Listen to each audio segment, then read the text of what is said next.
Welcome to a podcast about running. This is episode 1, which is, how to get started and what got us started. And the us I'll be talking about in a moment. But it's really about running, especially for when you want to get fit, but you feel that you might be too lazy, you might be too old, you might be too big, you might be too unsporty, or you might just lack motivation to get off your backside and start in the first place. And the reason that I'm doing this with my friend Andrew is because he has been through a similar lifestyle change as I have. In fact, we met at work in 1996. We were doing pretty much the same job at the same place. We were both married with 2 kids and travelling quite a bit for work and not 100% healthy. So in some ways we were kind of identical, but Andrew is a lot sort of wiser and dedicated than I am, and that's what made his journey into running, got to say journey because it's a podcast, made his journey into running slightly more successful in the first instance than mine has been. However, as I have learned, it's not all about success, or success comes in all different shapes and sizes when it comes to running. So essentially, Andrew, who I'll introduce in a moment, has been running for several years, and he had been nagging me for years and years to start running. And I said, no, I am too lazy, I am too old, I am too big, I am too unsporty. But in the last 18 months or so, there's been a bit of a turnaround. And as we'll discuss, I have started running too. So let's just go back to the beginning and how it all started with me introducing Andrew. Andrew, hello. Hello. Yeah. Hello, Oliver. Hello to you as well. Lovely to talk to you. Lovely to talk to you in this very formal environment. It is indeed. We're hoping to be slightly less formal, despite the usual podcast format to middle-class old blokes rambling on about something. But I think this is something that might help other people get off their backsides and start running. Absolutely. No, sure. Yeah. So let's talk a little bit about us. We're both in our late 50s. In fact, I think we were born in the same year. We're both quite sizable fellows. You're, I don't know, you must be at least 6 foot and quite chunky. I'm around about the same height, not as broad, but with a bit of a belly, or did have. I think that's a compliment there. You paid me? I paid you. Oh, right, good. I thought I was being really good. No. And you, of course, are quite several degrees, according to my wife, handsomer than I am. But apart from that, we're very similar demographically and physically, I'd say. I would agree. Actually, yes. I think you're probably a little bit taller than me, and I guess I don't have any kind of history with athletics or anything sporty really. I played a bit of hockey when I was young, but I just lived most of my life being really quite overweight. I think with a BMI over 30. Wow, I didn't realise it got that high. Similar to you. We were very unhealthy when we worked away a lot from our families. We hated being away from our families, but we had each other and a couple of other guys. And yeah, we probably ate too much curry, drank too much beer. And I got a BMI of maybe 28, 29. But 30s, yeah, that's a whopper. And you have this thing called, I like the phrase... That's another compliment. No, finally not. But you've got this thing called the inconvenience of being largest. Which is a phrase that you used in our notes. And what do you actually mean by that? I just think over the years, I just slowly gained weight in my 30s and 40s and really wasn't doing anything about it. Life was busy, family life was busy. And as the kilos sort of crept on, it just felt quite inconvenient being heavier and also getting slowly heavier. It felt a bit uncomfortable. I was buying bigger clothes and my wardrobe was filling up with smaller clothes. It just felt a bit inconvenient, and it didn't seem like it was going to stop. Yeah. Really? Yeah, I felt the same. I just my weight had gone up since university from when I was very, very skinny to now when I was too heavy. And it flips, I guess, in your late 50s from being inconvenient to being dangerous. The dangerousness of being largest, because of course all sorts of health issues can be associated with being a bit chunky, can't they? Yeah, and I think I probably carried it fairly well. I think the the lardiness sort of was equally distributed over all parts of my body. So it wasn't as if I had an enormous tummy without going into the horror too much.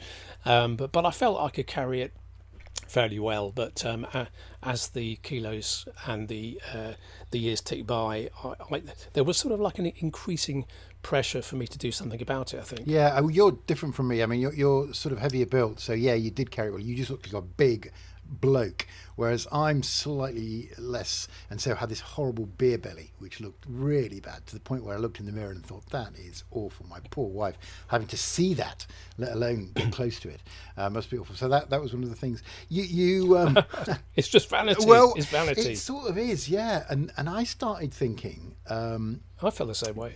Well, you've always looked slightly better. But I also thought, hang on a minute, and it's sort of almost a spiritual awakening where I thought, hang on, I've got a body here which is not perfect by any stretch of the imagination, and anyone who's ever seen me in any state of undress will attest to that. However, it is kind of a miraculous thing that all your organs and stuff are working pretty much in unison, pretty much together. They're all packed into this box quite cleverly due to billions of years of R&D. Or God, whichever way you want to believe in it. And I just thought, hang on a minute, I probably owe it to myself and my body to do something about this, to keep it clean, like you clean a car, or you clean your teeth, or you keep the garden clean. That was part of the thing. But I always thought, and I said to you, as you started nagging me a few years ago, you said, well, Oliver, you should try running. And I did the usual things that an overweight guy would do. I haven't got time. It'll probably mess my knees up, because people have told me that it's really hard on the knees because we run on concrete now, not on grass, I guess, like our ancestors did, etc., etc., etc. All these excuses. I'll probably get injured, etc., etc. And the one thing that probably flipped it for me was when you said, no, actually, you are designed to run. And you weren't saying human beings are designed to run. You said, you, Oliver Turnbull, age 59, are designed to run. Yeah. And I mocked you probably over a wine with our friend Jerry. But then you started to explain to me that of all the things that humans do physically, obviously we know about our massive brains, all the things that humans do physically, the best thing that humans do physically is running, and running for a long time. And that's the thing that you said to me, Yeah. that finally persuaded me. Let's tell us a little bit It's more an about exciting that. thing, isn't it? Yeah, it was a bit of It's an exciting thing. a mind blower. Yeah. Well, again, I mean, this isn't anything that anyone can't discover. It was just me becoming curious about running, really. And I think I've been running for about 4 years. Just I would put on my running gear, and after I'd gone through the initial patch of learning how to run, and I could run, and I would just run as fast as I could, and that's all I did. And then I thought, I need to learn a bit more about this running thing. It's taking up quite a lot of my time, and one of the first things that popped up in Amazon, other booksellers are available, what was this Born to Run book by Chris McDougall, I think it was, and it's an amazing book, and I think it has about 20,000 4.5 star reviews, and that's a lot of reviews. So I thought, well, let's just have a go with that book, and I just read it very quickly over a few days, and it was a unbelievably inspiring read, and covers a load of different subjects, which you could have an almost entire podcast on the book. It's sort of part Indiana Jones adventure story. It's the resolution arc of a failed runner, which is Chris McDougall himself, and it's about how he sort of is trying to come to terms with either being a failed runner or trying to learn how he could be a better runner, and he comes to learn that there are these tribes of indigenous people, particularly there's a group called the Tarahumara in Mexico, who run these incredible distances, and they run culturally. They run for transport as well as some fun, and they have a very different sort of running style and gait to many people in the West, and they seem to run almost floating across the land. They sort of run on their forefoots with a high jogging style. And so anyway, the book follows this group, and Chris takes on their some of their running styles, and for him it works, and he finds that he can run better, and then it goes on to more the subject about how these indigenous runners run, and it then starts to go back in time to a time when humans were persistent hunters, and persistence hunting where we would humans would persistence hunt quarry over tens of miles in the heat of the desert and the plains, and this is because we have these incredible adaptations which we have evolved over millions of years. So we have springy tendons, we have the Achilles tendon, we have our big bum muscles, frankly, our big arses, as you know, same as horses do actually. We have a dual fuel system, which is aerobic for low heart rate and anaerobic for sprinting. We can sweat, and we have different types of muscle fibers too. And again, I'm no expert, and this is just stuff I've read, but it seems that rather than my preconceived ideas about running, which was humans are just terrible at running, and we're bad at running, and we can be outrun by a house cat, really, most people.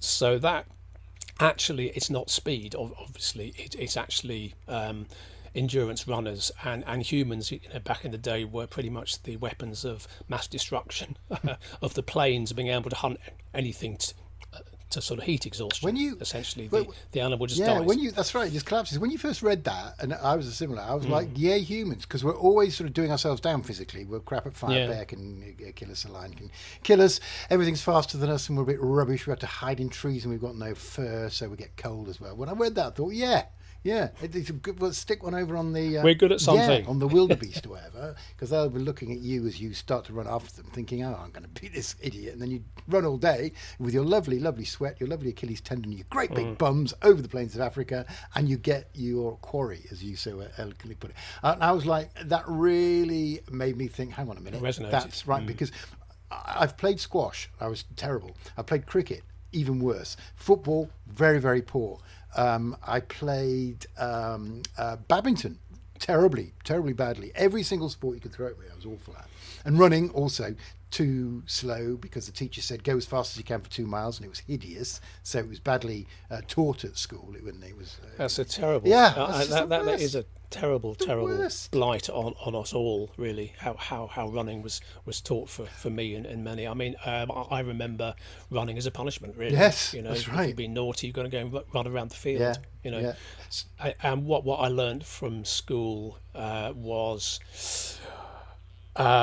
running was horrible, and we really shouldn't be doing it. And then I went on later to sort of overhear the cultural noise about running. Well, of course, running is bad for your knees, and especially for big people like me, just don't go anywhere near running. Maybe go swimming or buy a bicycle. Yeah. But the beautiful thing about it is the natural nature of it as well. You don't need a tennis racket, you don't need a hockey stick, you don't need cricket pads, you don't even need a football, right? You just need your body.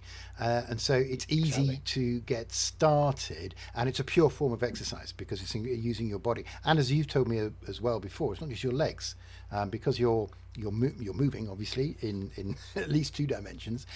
Your body's adjusting the whole time, and you're getting, in fact, a full body workout. It may not make you Hercules, but I've found when I was running that my arms feel stronger, bizarrely, because they're pumping away. I remember the same thing. I remember the same thing. I was quite surprised actually to sort of notice that. And I think, like you, I found the idea of humans being designed to run, that there's an endurance, athlete. There's a Mo Farah trying to burst out of us all. I just found that incredibly appealing. The engineer in me likes it.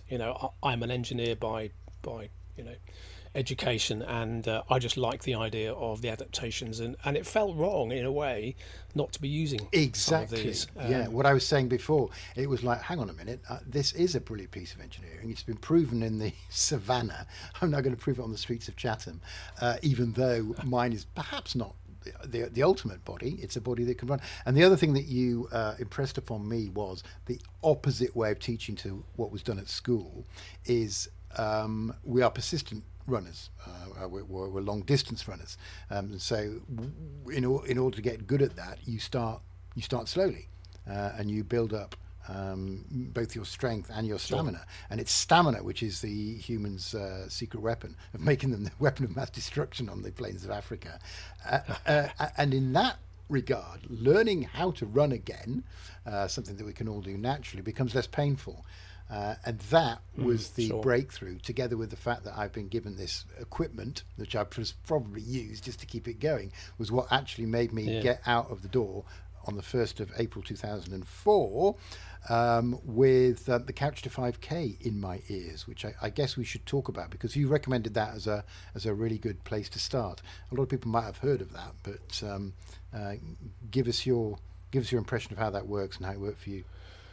Well, again, I'm no real expert in where Couch to 5K came from. I think it might be NHS related, I think it is, in terms of funding sponsorship. But I mean, I can just say, as a user of it, as you are, it was the golden ticket, really. After quite a few failed attempts, I mean, not quite a few. I think I'd probably tried running a couple of times in my 20s and 30s again, to just to try and get going, and I had no idea what I was doing. I just simply went out and ran, and I had this idea in my head, I don't know why, that if you walked it was cheating, and therefore if I walked, that was because I was terrible. And so I would run until I felt truly awful, and then I'd walk because I felt so bad, and then I would probably not finish the run, because there was no idea of how the progression works. And Couch to 5K is just unbelievably accessible. It works incredibly well in terms of the technology and how it works, and it just takes you through this very sort of carefully choreographed a series of training plans, and it gives you permission to walk, which is the great genius of it. And I guess in sports science circles that's not a surprise, but I was a long way from that. So having something which gives you permission, very simply, just to walk 100 meters, run 100 meters, and then gradually and quite carefully the gaps between the running are short until in, I think, week 5 you do your first 20-minute run, etc. And if you're finding it too tough, that's not a problem. You can just repeat a week. If you're finding it too easy, you can skip a week. So it's incredibly flexible. And I don't know how many people have successfully completed it. It must be I don't know, hundreds of thousands even. It must be, yeah. Yeah, it will be. I mean, it must have, the benefit to the UK for that one innovation is just unbelievable. So that's what set me on my journey. And if they did a calculation, an actuarial, I suppose, if that's the right word, calculation, and the number they came up with about 670 billion. No, 670 million. Let's not go crazy. So that's an ROI, isn't it? And that is basically for creating an app. And the app has celebrity voices on, guiding you through. I had Jo Wiley, who's absolutely fantastic. She's actually older than me and looks fantastic. But she's, so Jo Wiley, I mean, there's other people as well on there, whoever you like. I went Sarah Millican. Oh, Sarah Millican, that would be a great one. Yeah, hilarious. Probably She was brilliant. Keir Starmer, Dr. Dre, Anne Widdecombe. I don't know who they've got on. I'm just making it up. But there's basically some. Oh, was it Anne? Anne was on it, was no. she? No, that was a gag, but that would have been hilarious. Okay. I don't know. Well, I was going to do it again. Yeah, that's right. But just to be completely clear, I am terrible at all sports. I'm overweight, have skinny little legs, and I graduated Couch to 5K in the 9 weeks. And like you say, Andrew, there's absolutely no problem, no shame in re-sitting a week, as it were, going back a week. I didn't have to, and I really am not what you would call the ideal athlete. And I remember the week where you had to do your first 5-minute run. You went onto the support group and everyone was going, guys, I'm running for 5 minutes consistently. What am I going to do? And everyone was really supportive, saying, just chill, it's fine, just go slow, you can do it, you got this, etc. And all the phrases that you've got to say, this is your journey. And the test is very unfit 59-year-old, slightly wobbly, unsporty guy can graduate Yeah. first time. You do not need a great No. depth or any kind of depth of fitness, really. It's just incredibly well judged, actually. And I think, something else that we should probably mention is just the I don't know, the embarrassment of going outside and joining the ranks of the runners, and but being a really bad runner. Yeah. And that's not to be underestimated, actually. Just putting on your running gear and going outside and then starting to run very slowly and not very well, and that it's just something to think about, and sort of mentally put that to one side, really. Yeah, and absolutely. No one cares. No one Really, cares. Exactly. No one cares. No one cares what you're up to. Joe Wiley's in your ears, and you are progressing on a daily basis. I was exactly the same. I thought I will look ridiculous. I mean, that's one advantage of being a lot older now, is that I really don't care if people think it's ridiculous. And I did actually jog past it was a pasta restaurant, I think, and there was a couple on quite an early date, I think, and it was a big glass window, and they looked at me and sort of smirked. And do you know what? I actually felt proud of myself, because they were saying, look at that old guy plodding along, trying to keep fit. And I was like, yeah, that's right. I'm an old guy. He's getting it done. I'm getting it done. And you were getting it done. Enjoy your pasta, folks, because I'm living I'm living one of my best lives. I'm living your best life. Yeah. And that's a really interesting point, because I was not only does I can't run because my knees, Andrew, don't make me run. I mean, you were threatening to come down and run with me, and I do not like running with people when I have to talk, when I can't breathe hardly. Not that I can now, because I run properly. And I was like, am I running correctly? So I set off on my first plod with Joe Wiley saying, obviously, you got this. And it was like for 60 seconds or whatever. And I thought, am I running right? Am I doing it right, Doctor? Sure.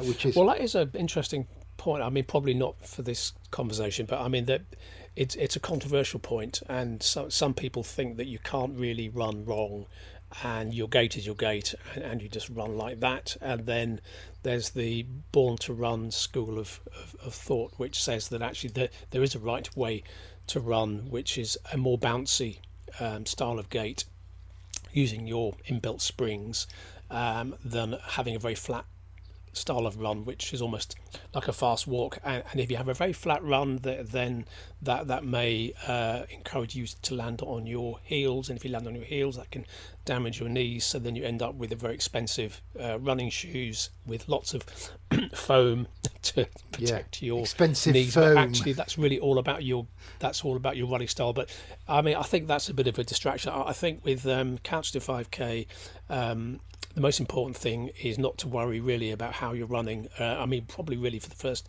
6 months to a year, really, and just do it. Just get out there, let your body do what it wants to do, and don't worry too much about the sort of the details of it. And then as the months and years tick by, you can turn what is been a bit of a pastime into more of a hobby, and you can learn more about it. But really for the first 6 months to a year, I'd probably suggest just to let your body get on with it. Well, this is the beauty for me of having someone like you, who you love your research, let's face it, and you love understanding. You're an engineer, and you want to know why things happen, why things work, why things don't work, how can you make things work better. Whereas I'm not as interested in that. I'm more interested in experimenting with my body to see what it can do. And I completely agree with you. You can run, just like you can swallow, just like you can sneeze, just like you can blink, just like you can grow fingernails, right? You can do all this stuff. It's there for you.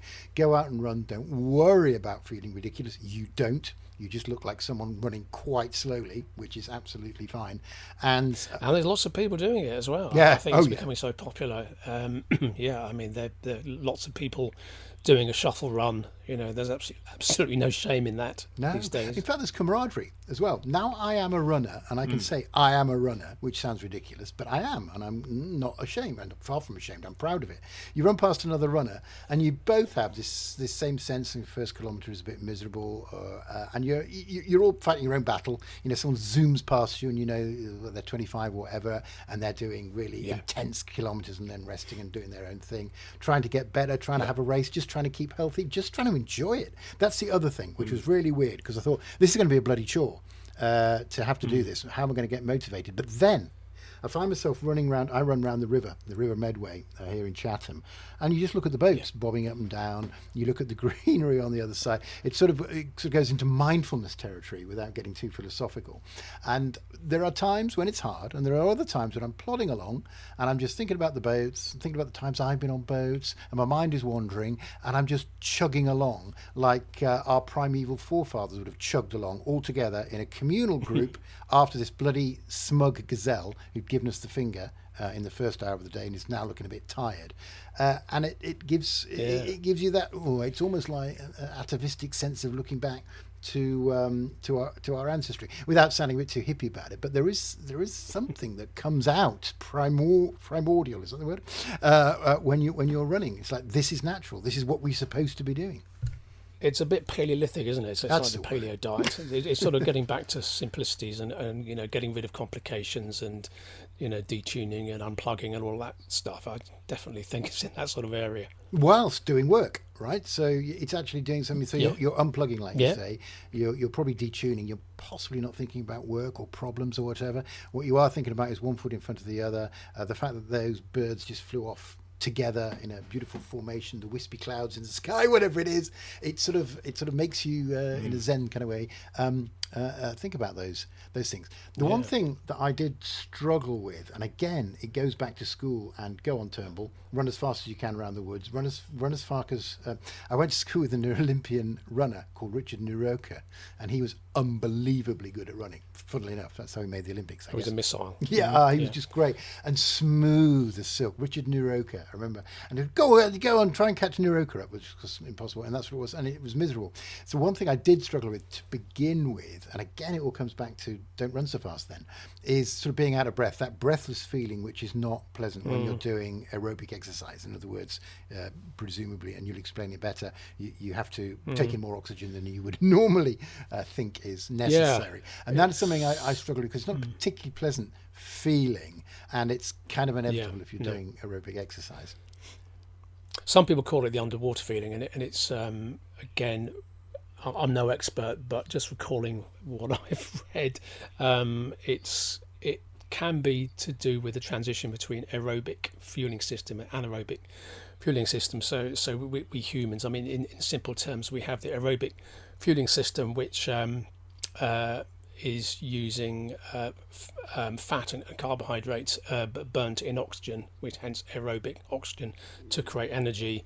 And then at a certain point on our heart rate trajectory, as our heart rate goes up, we transition to anaerobic fueling, which is burning glucose in the absence of oxygen, as I understand it.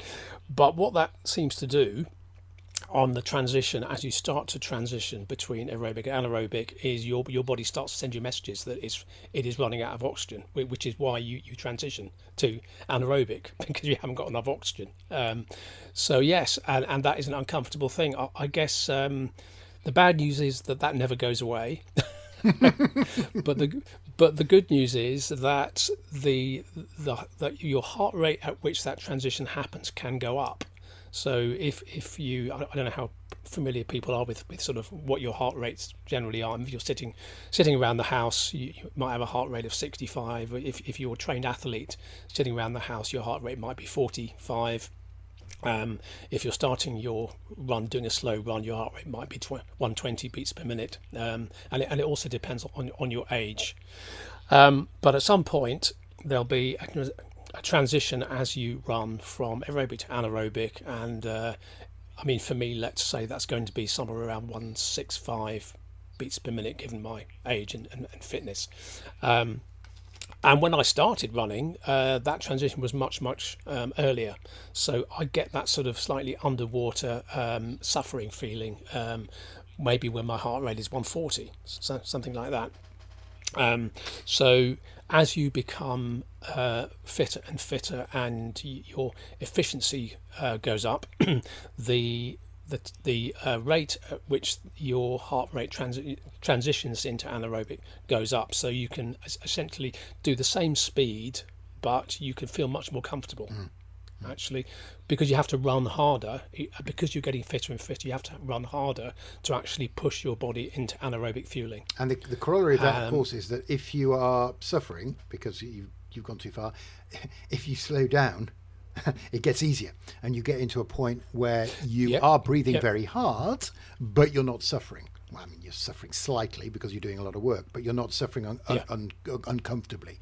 So it sort of works both ways. So in your case, let's say, you can run faster for the same level of suffering, in quotes, whereas me, if I'm suffering too much, I can just slow down and I go back to a pace that is reasonable. And I can feel that happening. In the old days when I started, I'd run, get out of breath and have to stop. Whereas now I get out of breath and just tune my running down a little bit and then go back into sort of stable breathing pattern that I can actually cope with. Can you just and you can keep doing it. Sorry, go on. Yeah, and that's true. Now that's the other thing. That's right. You can keep retuning yourself throughout the run, which was another revelation to me, which was rather exciting. So can you just explain just once more to absolute clarity where the difference between what you're burning during aerobic versus anaerobic, and when you start burning fat? Because when you start burning fat, when I go along and I'm thinking, for every pace I'm doing, just a little bit of fat is being taken off my horrible belly. So could you explain a little bit about what is being burnt during which phase? I'm going to run out of science quite quick here, but my understanding of it is that when you are exercising at a relatively low heart rate, and it's very difficult to say what that is because that's going to depend on how old you are and also how fit you are, but it's going to be a comfortable running speed where you can carry out a conversation with somebody without having trouble speaking. So once you start to have trouble speaking because you're needing to breathe too hard, then that's going to be moving out of the aerobic range. So if you can run at a relatively gentle pace and carry out a conversation with someone next to you, and if you have a fancy watch or phone that's tracking your heart rate, that will be very happy to show you your heart rate zones probably, and you want to be running in zone 2, something like that. And then there you're exercising and training the aerobic system, and that can burn fats or carbohydrates if you've eaten them, but if you've eaten nothing, then it can use store body fat. So if you are running fasted, which I sometimes do if I'm not going to be doing sort of personal bests or something, then you can run fasted gently, carefully, and your body wants to get fuel, and it can carry out those reactions fast enough so that it's fueling your muscles.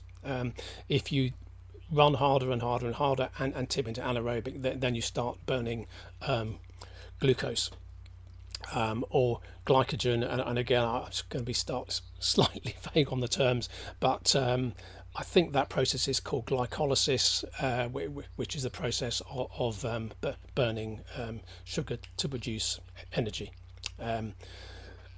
So if you want to So you can train both systems. You can train your aerobic system, you can train your anaerobic system, and you should, and people should.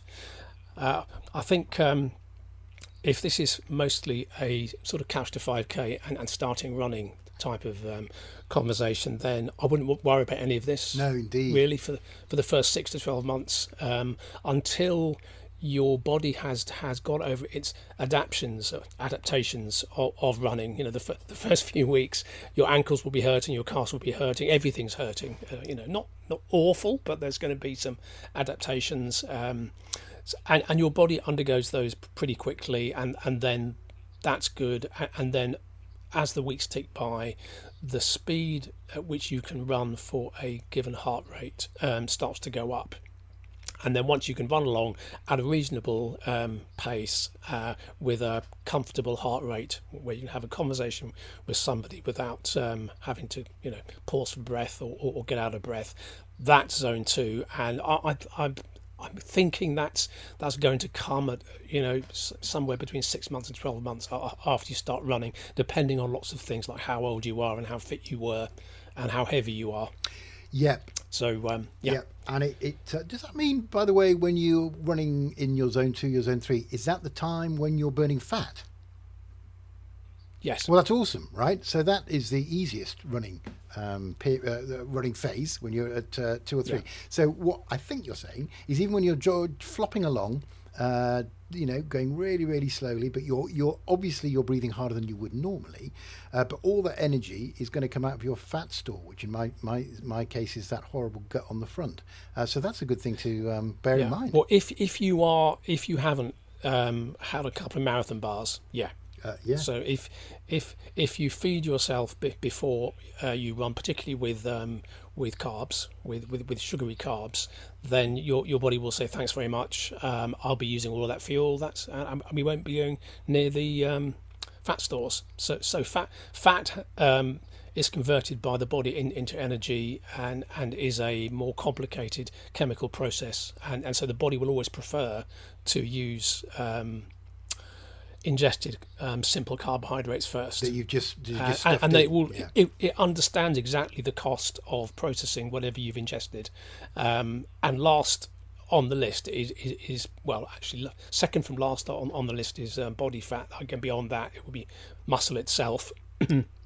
But all of us have plenty of fat to sort of run around the world with. So. Yeah, I'm not too worried about getting down to the muscle level and then the bone marrow level at the moment level after that. That's a very good point, and the body is so clever at adapting, so it knows to go with the easy to convert stuff first, and then if you haven't got any of that into the fat store, so that means you can run when you haven't eaten without collapsing, but that chemical reaction is harder, and I suppose therefore if you're running when you haven't eaten, you're probably not going to, as you say, break your personal best, because the body's you're not, and you're going to feel tired. Yeah, and it's going to feel less comfortable. So your body is going to tell you that it's feeling uncomfortable because it's needing to do something that's harder work. If you were to eat an apple, then you get a sudden rush of sugary, or suck a glucose lozenge, you'll get a sudden rush of glucose in, and you'll feel you'll feel the sort of buzz of the sugar almost. So yeah, just because you can do it doesn't mean you'll feel completely brilliant doing it. But that's the way it is. It's not terrible, but your body will tell you that you're making me do work when I haven't had any food, and I'm a bit unhappy about that. Yeah, I that feeling is okay for me, because I think, oh great, so I'm burning fat. But you're right. I mean, the terrible phrase "no gain without pain" doesn't really apply here, but there will be some discomfort. I mean, there will be some effort, there will be some tiredness, but it'll be a lovely tiredness. So if you've done a 5k and you're not particularly fit or athletic and you've done it in a fairly good time, you'll have a lovely wave of that endorphin rush that you get, because you're I think your body's saying, well, thank you very much, you've just done to me what I'm designed for. You've done a lot of work. Here, have some endorphins to make you feel good. And you really do. It's amazing. I didn't really believe in it that much, Andrew, the endorphin rush, before I did it. And the first few times I tried too hard, because I was thinking, right, I've got to do 5k in less than 40 minutes. That's pathetic if I can't do that. So I actually ran too hard and felt too exhausted to enjoy the endorphins. But once I realized you don't have to absolutely bust a gut. In fact, all you've got to do is do it. Do the 5k or whatever distance it is. Just do it. And if you have to walk part of it, that's fine. Just do it. Do it at the level that doesn't make you feel awful but pushes you a little bit. Done. And the other thing about that is that I logged my progress, which was really good for the Couch to 5k, because I went from lump on sofa watching cricket to man who can run for 30 minutes. And that's a massive thing. That's massive progress. It's massive. Yeah, it should not be underestimated. Oh, well, and it felt fantastic. But then after that, there was something of and you warned me about this, and it certainly came, something of a plateau. And you go, oh, I've done a personal best. Oh, I want to do a personal best every day. And that's absolutely crazy thinking, particularly at our age, where we're fighting against getting even older. We're old to start off with, so the improvement won't be as big as it was when we were 25. You can't get a personal best every day anyway. So the joy is from doing it, seeing a long-term improvement, getting that endorphin rush, and just enjoying the experience of running and using your body in quotes properly. because the benefits that come in the mid to long term, you will have to wait and have patience. And that's one thing I didn't have. And it's something I've learned to have. But the long-term benefits will come about. I mean, I've done runs where I felt too stiff to run, and suddenly that stiffness has gone away. Or I've had a little tweak in a muscle, and that's gone away with running. And I've had backache for probably 15, 20 years, and haven't had since I've been running. No, I know exactly what you mean. Yeah, so many aches and pains have disappeared, and I used to have knee problems. That's all gone. I still do pull the occasional muscle here and there. But just coming back to your point about running and having a sort of like a very fixed goal for running, and you want to run because you want to lose some weight, or you want to run because you want to get fit. Actually, what's happened for me is that I just run. So I sleep, I work, I play, I run, and it almost ceased to have any goal beyond that. Although I do the occasional fun run and race and that sort of thing, but actually I just run, and I love the benefits that I get from that, and how it makes me feel, after the run and before the run. The first kilometre is not always great, and your ankles are a bit sore and your feet telling you stop to not to run today, but that all fades very quickly. Right. So there's almost the sort of purposeless running. Yeah. We just run. Yeah. We should all run. Exactly. Oh, brilliant slogan. Hey, maybe that's the title of the podcast. So what I was saying, absolutely, I haven't got to that point yet. I've got to consciously think I'm going to run today, but it's not. If I don't run, I feel. I used to feel guilty, but now I feel I'm missing something. And what it is that endorphin high, and that occasional feeling that, oh look, I'm burning fat, and the camaraderie and the noticing things in nature and stuff. I do miss it. So I've got to that stage, but not to the point where it is part of me. I don't think yet. And by the way, don't pretend that you're not into the stats as well, and that you just you just run around. You're recording every race you run, every time you run. I'm sure of it. Yeah, I am. Yeah, no, I do love that. I do love all that, and I've got a fitness watch thing that is good fun, and it lets you look at progression. I mean, do I use it that much these days? I think the thing I use mostly these days is just heart rate. I want to know whether I'm running, below in anaerobic or anaerobic, whether I'm transitioning and that sort of stuff. So most of it is that. That's what I use the watch for. So I'm not really chasing any goals. I quite like it if my VO2 max ticks up a bit. That's nice. But it's just for me. It's just become what I do, and if I don't run, I start to get twitchy that I haven't run, and I start to sort of, it's just the day's ticking, but I've got to go for that run, and then something will happen in the day, and I can't manage it, and then if I have to miss a run for a day, that's not a nice feeling for me. I'm starting to get there, and like I say, this patience thing is good. And the other thing that I want to touch on is I thought I would get injured. I am too heavy for my frame. I'm not sporty. I haven't done any sport to speak of. Maybe I've played squash a bit, but not really for like 20 years or whatever. I am going to get injured. And I think it is a risk, right? Because we've got older bodies that are not used to doing anything, although this is a thing that is utterly natural. But I can say that actually in the nearly 16 months I've been doing this, I have, touched wood, I'm literally touching wood, not had an injury which wasn't run throughable. So I've had little pulls in my calves, I had little pulls in my ankles. I don't know if they're tendons or ligaments, can't remember what the difference is. Oh, by the way, this isn't a science podcast.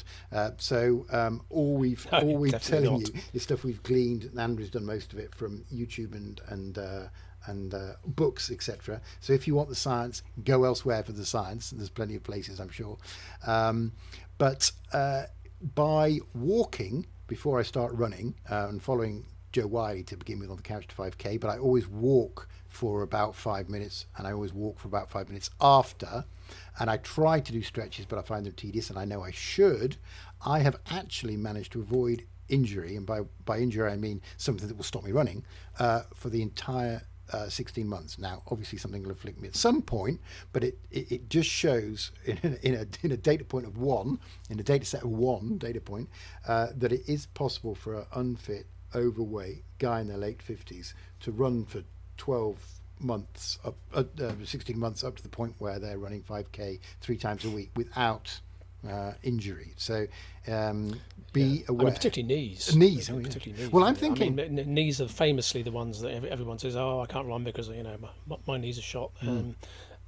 I haven't found that, and I'm not saying that doesn't happen. It absolutely does happen, but I'd like to think, and I think there's some evidence for this, that it's not the running per se. It's how you run, and if your knee cartilage isn't destroyed, there may be adjustments you can make to your gait to make running possible again. That's what Chris McDougall found in his Born to Run book. Yeah, I think that's our first recommendation. I mean, you've done incredibly well. Well, to not be injured. Yeah, that's lucky. And you say I've done incredibly. It's very sweet of you to say so, because I feel the same about you. But actually, there's hardly anybody on earth who wouldn't do, in quotes, really well, based on what they expect they can do if they've never run for 20 years, because our bodies are designed for it. And if you put your mind to it, it's sort of, progress is inevitable.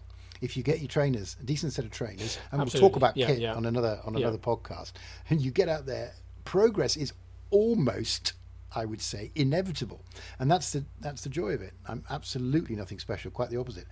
What's the opposite of special? Yeah. No, very, very, very ordinary. And yet the progress has been, because your body's ready to do it. It's ready to use. Most of it's in your head. So much of it's in your head. Yeah. About I can't get out there and run. I'll look like an idiot. People will laugh. I will feel too terrible. And it's just about getting that perhaps confidence, but also getting to the point where you think that you are finally ready just to get out the door, and you don't really need any kit. You don't need a gym membership. No, you don't need any running shoes really. A half decent pair of trainers will do, just to go out and just do a really slow run. Yeah. And get started on the journey. Well, I think that's a beautiful place to end. I mean, it's absolutely right, and I can't impress upon you enough, dear listener, how unlikely it would be that I would ever be considering doing a podcasting about my running experience just a few years ago. So, Me too. If you're thinking of those lines, do not. And that's a great intro. Andrew, thank you ever so much. This reminds me of your constant nagging for me to get running, which worked, and 16 or so months down the track, literally, still running. Thanks again, and I look forward to the next one. We've got so much to tackle. We've got kit, other things that have inspired us, the wonderful park run that we need to talk about, how to improve your gait, what to do when you want to extend yourself to 10k, half marathon, ultra marathon, competitive running, all sorts of stuff, nutrition to cover, which we will hopefully. There's a whole world. There is a whole world out there. A tiny weeny bit of it we've researched. Thanks for the conversation. Look forward to the next one, Andrew. Thanks, Oliver. Bye for